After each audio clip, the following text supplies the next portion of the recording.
berinisiatif tuh untuk ngecamp di pos 4 Samarantu.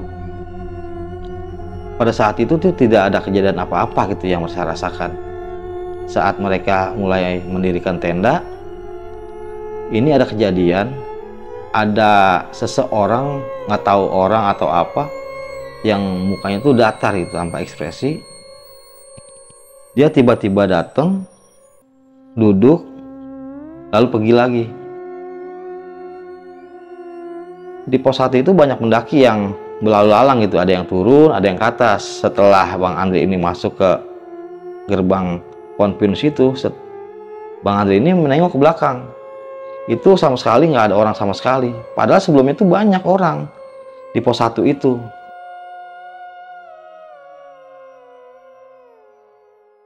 Bismillahirrahmanirrahim. Assalamualaikum warahmatullahi wabarakatuh. Balik lagi di SPLO Sang Pewaris Leluhur Official.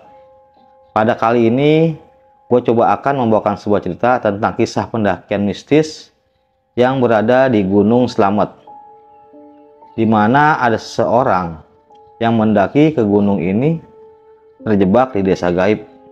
Bahkan banyak pendaki yang terjebak di desa tersebut.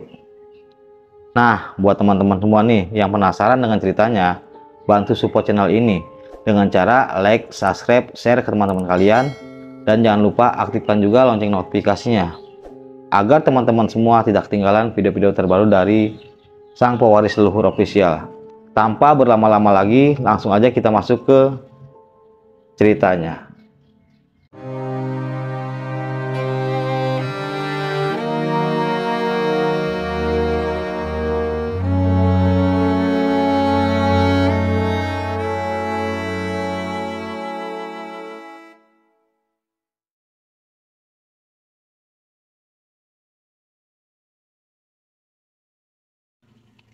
Oke, langsung aja kita mulai ceritanya. Jadi di sini ada dua pendaki dari Jakarta yang ingin mendaki ke Gunung Slamet. Nah, pendaki ini kita sebut saja namanya Bang Andri dan Ilham. Bang Andri ini sama Ilham ini berangkat dari Jakarta menuju ke Purwokerto. Setelah nyampainya di Purwokerto, mereka melakukan perjalanan lagi dengan mobil elep menuju Desa Bambangan. Setibanya mereka nyampe di sana, karena mereka berdua dari Jakarta, nggak ada teman gitu. Mereka ini mencari rombongan lain nih. Jadi biar mereka tuh menuju ke puncak Gunung Slamet ini nggak berdua. Kebetulan di situ banyak pendaki yang ingin melakukan pendakian ke Gunung Slamet. Akhirnya mereka pun berangkat nih jam 2 siang untuk mendaki Gunung Slamet. Dari pos 1 perjalanan baik-baik saja sampai pos 2 sampai pos 3. Singkat cerita, mereka pun sampailah di pos 4. Pos 4 ini ya menurut mitosnya gitu kan, di Gunung Slamet ini kan pos 4 itu Samarantu. Samarantu ini terkenal kemistisannya gitu. Bahkan banyak dari pendaki dan orang-orang base camp untuk mengupayakan pendaki itu jangan sampai ngecamp di pos 4 ini di Samarantu.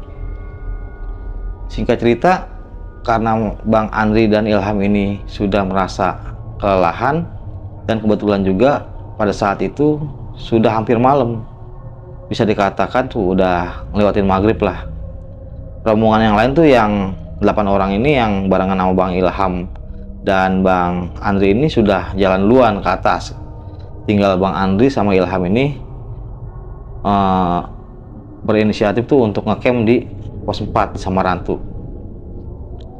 Pada saat itu tuh tidak ada kejadian apa-apa gitu yang saya rasakan. Saat mereka mulai mendirikan tenda, ini ada kejadian, ada seseorang, nggak tahu orang atau apa, yang mukanya tuh datar gitu tanpa ekspresi. Dia tiba-tiba datang, duduk, lalu pergi lagi. Kejadian ini sampai 3 kali berturut-turut. Tapi karena Andri dan Ilham ini niatnya baik ya kan, ya orang itu tuh diabain aja gitu. Nah, pada malam harinya mereka pun tidak merasakan sesuatu yang aneh gitu di Samarantu ini gitu. Singkat cerita, jam 1 malam Bang Andri dan Ilham ini membereskan tenda nih. Mereka berangkat untuk summit ke arah puncak Gunung Slamet. Setibanya mereka di puncak Gunung Slamet itu pukul 5 lah, kurang lebih pukul 5. Ya seperti biasa lah, namanya pendaki setelah sampai puncak kan menikmati matahari terbit, sunrise, dan berfoto-foto lah selayaknya pendaki pada umumnya gitu. Dan pada akhirnya mereka pun memutuskan untuk turun ke base camp. Setelah mereka turun, pos 4, pos 3, pos 2, dan pos 1, nah si Ilham ini udah merasa nggak enak perutnya nih, kayak seolah tuh mules gitu, mual. Dan memutuskan untuk buru-buru untuk ke base camp. Karena si Bang Andri ini pengen menikmati pemandangan. Kan kalau di pos 1 itu hutan pinus gitu kan, hutan pinus. Ada kejadian yang Bang Andri rasakan pada saat itu, ada pohon pinus itu menyerupai gerbang. 4 pohon lah, 4 pohon itu menyerupai gerbang. Nah, Bang Andri ini udah mulai masuk ke arah kiri nih, arah kiri.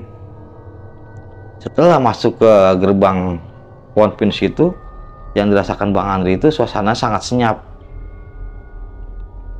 Sebelumnya tuh di pos 1 itu banyak pendaki yang berlalu lalang gitu, ada yang turun, ada yang ke atas. Setelah Bang Andri ini masuk ke gerbang pohon pinus itu, Bang Andri ini menengok ke belakang. Itu sama sekali nggak ada orang sama sekali. Padahal sebelumnya itu banyak orang di pos 1 itu. Dan Bang Andri ini berusaha untuk masuk terus ke dalam. Masuk ke dalam, dan Bang Andri ini menemukan 2 rumah, kiri dan kanan. Dan situ ada perempuan, sosok ibu-ibu lah, dengan pakaian zaman dulu gitu, sedang menampi beras. Ya selayaknya orang bertamu ke kampung orang gitu kan, Bang Andri ini bertanya gitu kepada ibu-ibu tersebut, "Assalamualaikum Bu, numpang tanya Bu, kalau boleh tahu arah base camp ke arah mana ya?" Nah si ibu-ibu ini, Bang Andri ini bertanya kepada si ibu-ibu tersebut. Si ibu-ibu ini cuma senyum aja gitu, nggak menjawab salam dari Bang Andri. Akhirnya Bang Andri ini melanjutkan perjalanan lagi tuh ke depan. Nah Bang Andri menemukan sawah. Nggak lama dari sawah tersebut, Bang Andri melihat keramaian. Bisa dikatakan itu pasar gitu. Banyak orang transaksi jual beli di situ. Mereka ini ada yang jual sayur, ada yang dagang ikan, ya selayaknya pasar pada umumnya lah.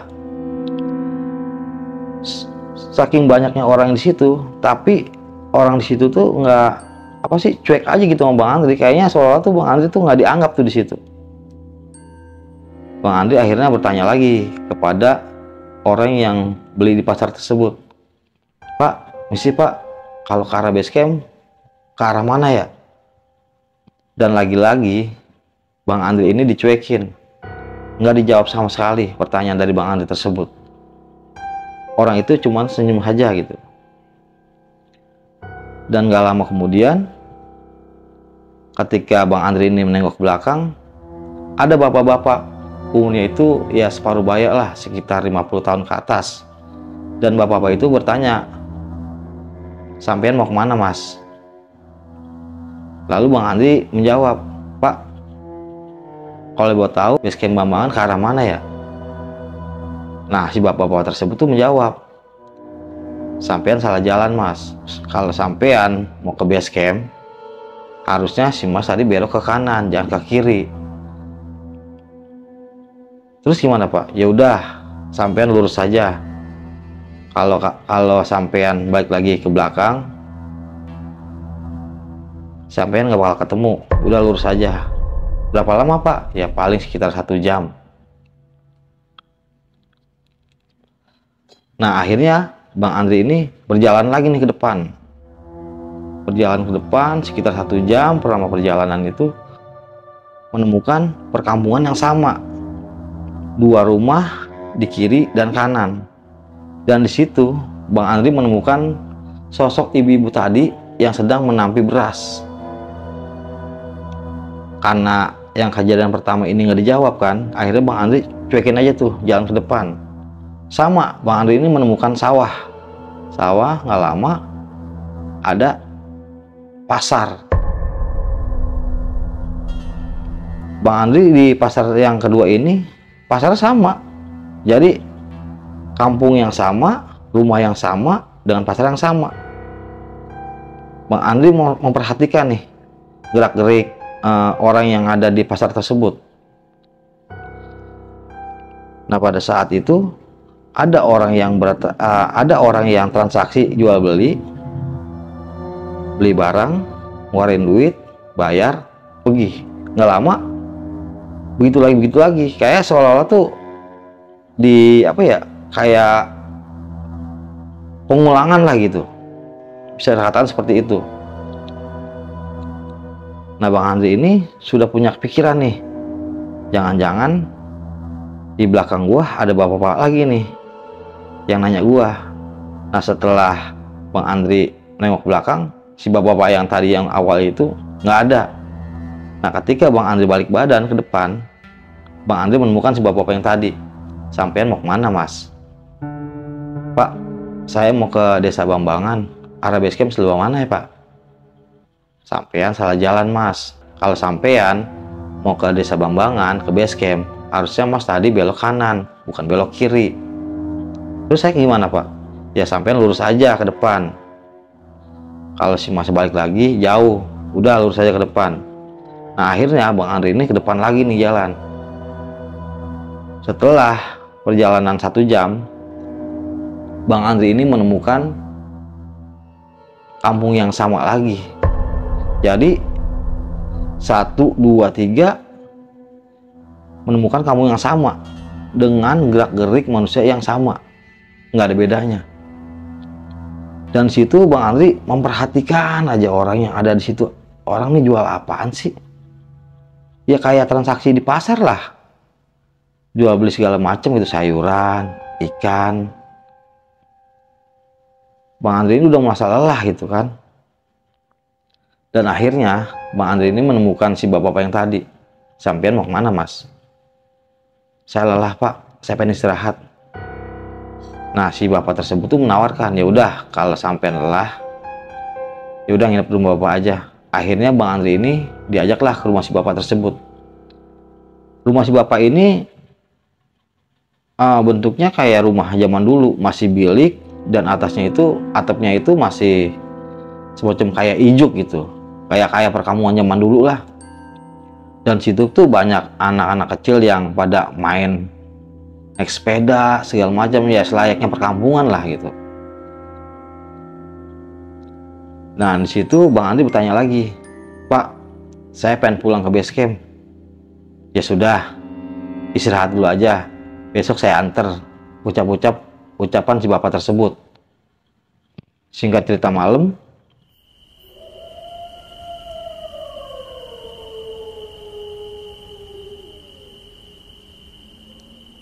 Bang Andri ini coba untuk menengok keluar,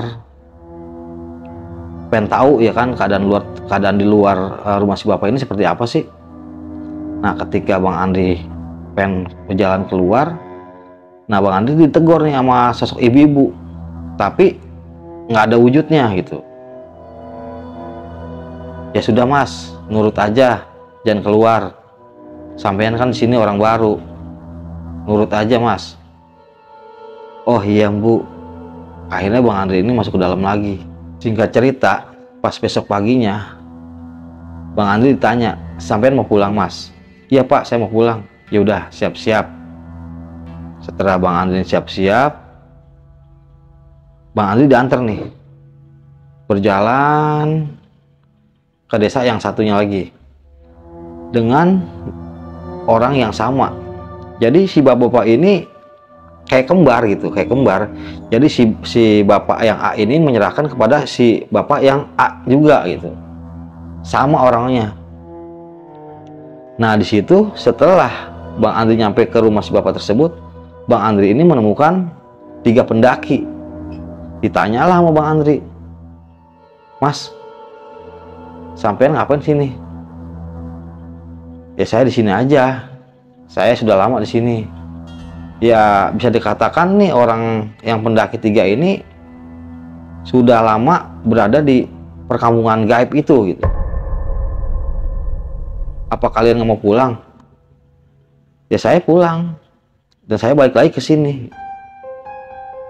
Nah si bapak ini mempunyai 2 orang anak, 2 perempuan dan 1 istri. Tanya tuh sama Bang Andri si pendaki ini, "Sudah berapa lama Mas di sini?" "Ya sekitar 5 tahun lah Mas." Bang Andri kaget tuh setelah pendaki itu menjawab 5 tahun. Kenapa mereka udah ngomong, pendaki ini ngomong 5 tahun? Karena mereka tuh punya apa ya, kayak buku inilah, memo gitu, sampai kertas itu habis tulisannya, sampai tinta itu habis, dan pendaki itu menulis di bilik. Lama juga nih, kenapa nih pendaki ini nggak bisa pulang ke dunia nyata gitu. Nah setelah pendaki ini tidur, Bang Andri ini ngajak ngobrol si bapak-bapak yang punya rumah itu tuh gitu. "Pak, saya pengen pulang Pak ke base camp Bambangan." "Ya sudah, sabar, besok pagi Bapak antar." Jika cerita Bang Andri tidur, pas besok paginya si bapak ini ke ladang. Ditanyalah sama si Bang Andri ini istrinya, "Bu, kalau boleh tahu Bapak kemana ya? Katanya mau ngantar saya pulang." "Oh Bapak sedang ke ladang Mas." "Ya udah sabar aja, tunggu dulu, ntar Bapak juga pulang." Nah sekitar pukul jam 2-an itu si bapak ini pulang. Ditanya lagi Bang Andri, "Jadi Mas pulang?" Jadi Pak." "Ya udah siap-siap." Setelah Bang Andri siap-siap, Bang Andri ikut lagi nih sama si bapak itu. Nah sebelumnya pendaki yang 3 ini diajak tuh sama Bang Andri, "Mas, sampean ikut pulang?" "Ayo pulang Mas." "Ya sudah Mas, sampean aja, saya betah di sini." Bisa dikatakan tuh pendaki yang 3 ini tuh sudah merasa lelah gitu. Mereka 3 pendaki ini sudah merasa mencoba untuk keluar dari permukiman kampung tersebut dan tidak bisa gitu. Kayaknya ada sesuatu kesalahan yang mereka alami gitu. Akhirnya Bang Andri itu diantar sama si bapak tersebut ke perkampungan yang sama dengan orang yang sama. Setelah di perkampungan yang ketiga ini, Bang Andri ini menemukan 1 pendaki, yang 2 pendakinya itu nggak ada. Nah Bang Andri ini bertanya nih kepada si bapak yang punya rumah itu, "Pak, tadi di perkampungan yang kedua itu saya ngeliat ada 3 pendaki. Nah ini tinggal 1 pendaki, yang 2 lagi kemana Pak?" "Mereka sudah pulang Mas." Si bapak itu menjawab seperti itu. Oh. Ditanya lagi kan sama si Bang Andri, "Mas, sampean sini sudah berapa lama?" "Udah 15 tahun Mas." 15 tahun. Sedangkan waktu di perkampungan yang kedua ini mereka cuma bilang 5 tahun. Tapi setelah di kampung ketiga ini mereka menjawab 15 tahun. Nah Bang Andri ini semakin bingung gitu dengan pertanyaan pendaki tersebut. Akhirnya pendaki ini nih, yang 1 orang ini diajak ngobrol. "Kenapa Mas sampean bisa berlama-lama di kampung ini? Apa sampean nggak mau pulang?" "Saya sudah berusaha untuk pulang, tapi tetap aja saya balik lagi ke rumah ini lagi gitu. Seolah-olah tuh emang nggak bisa pulang gitu." Dan pada saat itu Bang Andri coba untuk ngobrol nih sama si bapak yang punya rumah. Pak, kalau boleh tahu, kenapa 3 pendaki ini nggak bisa pulang, Pak? Karena mereka melakukan kesalahan di Gunung Slamet. Apa kesalahannya, Pak? Kalau boleh saya tahu. Mereka berbuat yang tidak-tidak dan mempunyai niat yang jelek selama mendaki di Gunung Slamet ini. Jadi mereka ini menjadi penghuni kampung Rauh. Jadi perkampungan itu namanya kampung Rauh. Rauh itu apa, Pak? Rauh itu datang. Kalau Bapak nama siapa? Rauh. Jadi semua tuh yang ada di situ tuh kampung Rauh, Bapak Rauh. Nah, Bang Andri ini semakin bingung.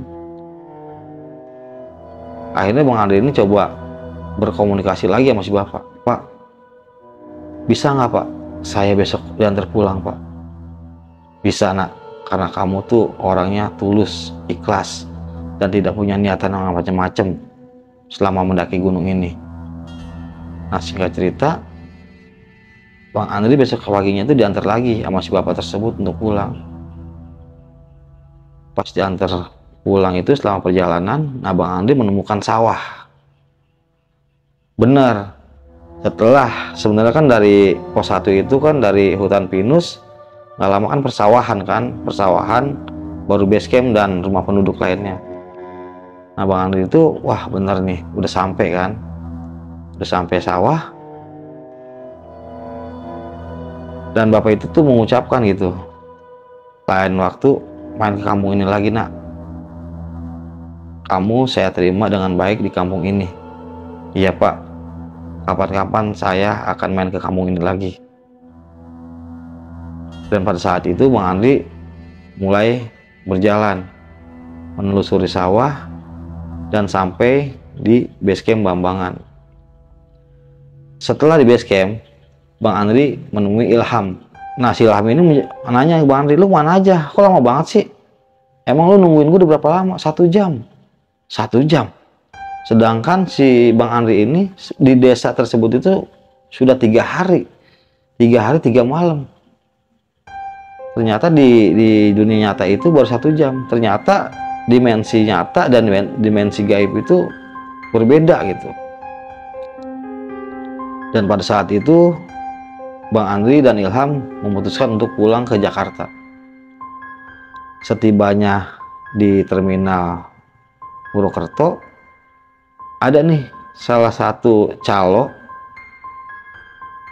yang menyerupai si bapak-bapak yang berada di perkampungan gaib itu, yang Bang Andri ini nginep gitu. Nah, si bapak-bapak itu ngomong, katanya betah, kok mau pulang sih? Nah, Bang Andri ini punya niatan lagi nih untuk balik lagi ke desa tersebut. Ya mungkin lain waktu lah gua sambung lagi ceritanya gitu. Jadi dari pengalaman cerita ini tuh, setiap kita mendaki gunung, jadi kita nih jangan sampai punya niatan yang jelek lah. Jangan sampai kita mengotori hal-hal yang buruk di gunung tersebut. Mungkin itu aja sih cerita yang bisa gue bagikan. Kurang lebihnya gue mohon maaf. Wassalamualaikum warahmatullahi wabarakatuh.